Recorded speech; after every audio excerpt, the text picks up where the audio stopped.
quantum mechanical model of atom.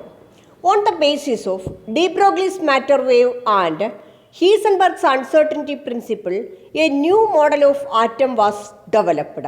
This atom model is known as quantum mechanical model of atom.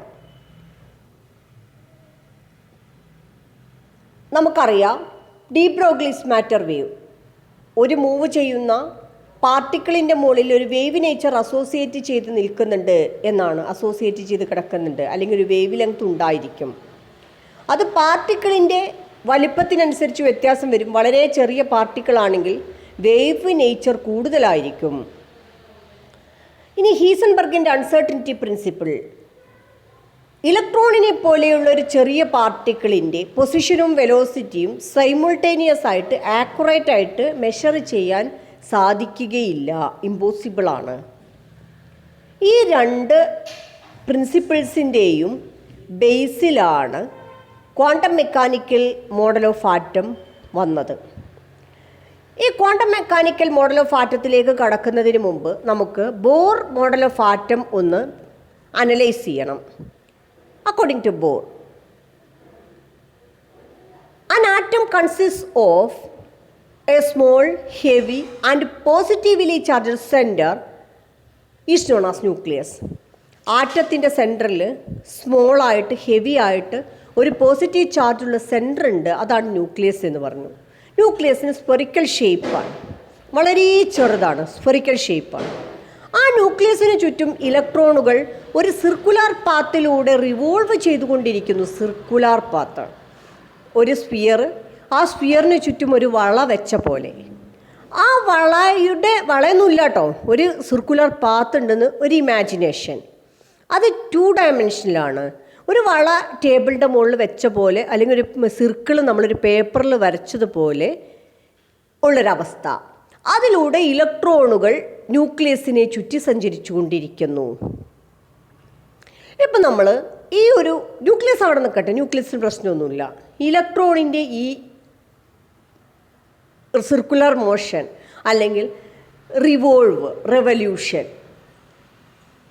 ഒരു circular പാത്തിലൂടെ ഇലക്ട്രോണുകൾ move ചെയ്തുകൊണ്ടിരിക്കുമ്പോൾ അതിന് നമ്മൾ പറഞ്ഞെന്താ, ഡി ബ്രോഗ്ലീസ് മാറ്റർ വേവ് ഒരു wave nature associate ചെയ്ത് നിൽക്കുന്നു. അപ്പോൾ കറക്റ്റ് ഒരു എങ്ങനെ മൂവ് ചെയ്യുക? അപ്പോൾ ശരിക്കും ഒരു ഓസിലേറ്ററി മോഷൻ വരൂലേ, ഒരു വേവിൻ്റെ സ്വഭാവം, ഒരു തരംഗം, ഒരു വേവ് നേച്ചർ വരൂലേ. അപ്പോൾ കറക്റ്റ് ആ സർക്കുലർ പാത്തിലൂടെ ആയിരിക്കുമോ ഇലക്ട്രോൺ മൂവ് ചെയ്യുന്നത്? അതിന് സാധിക്കുകയില്ല according to de Broglie's matter wave.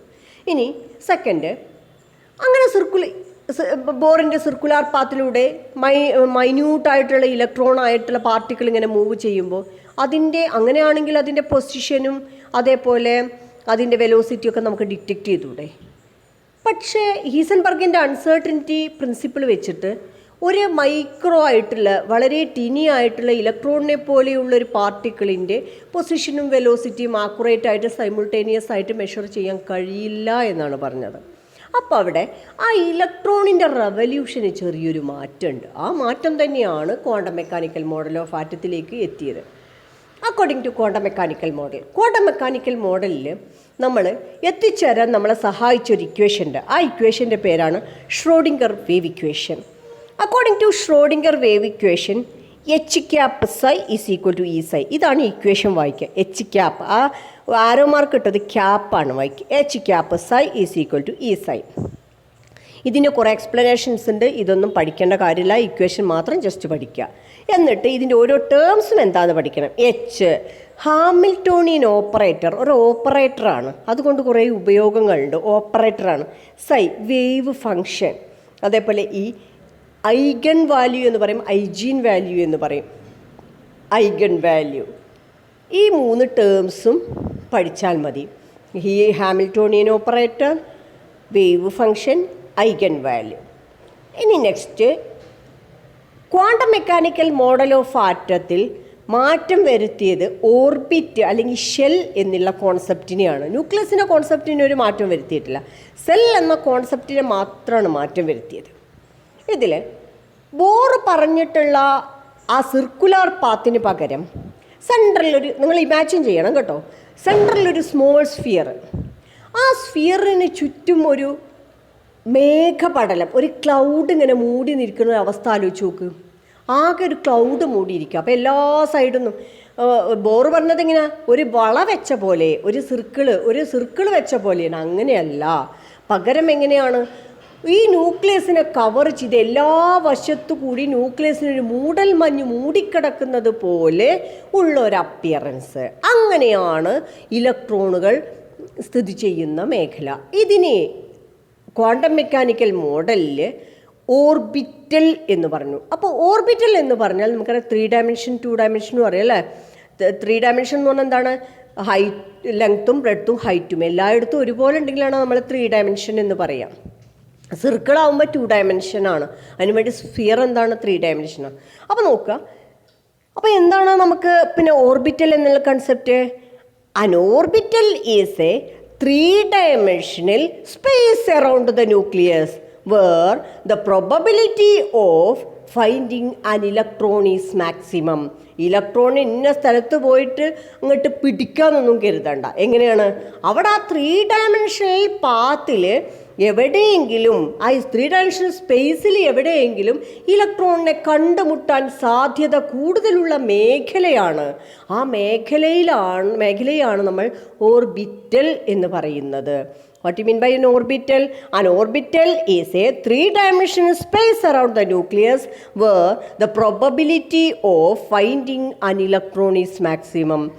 ന്യൂക്ലിയസിന് ചുറ്റും ഇലക്ട്രോണുകളെ കണ്ടെത്താൻ കൂടുതൽ സാധ്യതയുള്ള മേഖലയെയാണ് ഓർബിറ്റൽ എന്ന് പറയുന്നത്.